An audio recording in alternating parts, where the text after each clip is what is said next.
నేను అనుకుంటున్నా ఇది జనరల్ ట్రాన్స్ఫర్స్లో భాగంగా జరిగిందే. నవీన్ మిట్టల్ భూదందాలకు పాల్పడ్డాడు రేవంత్ రెడ్డి ఏదో కోపం వచ్చి ఇంకోటి వచ్చో నవీన్ మిట్టల్ని ట్రాన్స్ఫర్ చేయలే. 36 మందిని ఎట్లాగైతే చేసిండో సాధారణ బదిలీ కిందనే మేము చూస్తున్నాం. నవీన్ మిట్టల్ దోపిడీ చేసిన భూముల లెక్క తేలాలి. ఏసీబీ రైట్స్ నవీన్ మిట్టల్ లాంటి మీద ఎందుకు జరిగాయి? నవీన్ మిట్టల్ ఆస్తులు ఎంత?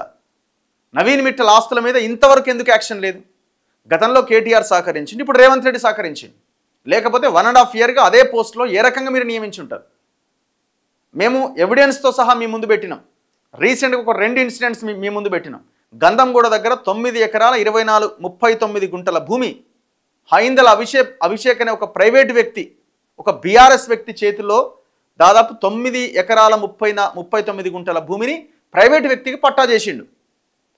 ఇది నవీన్ మిట్టల్, అమోయ్ కుమార్ చేసిన పని.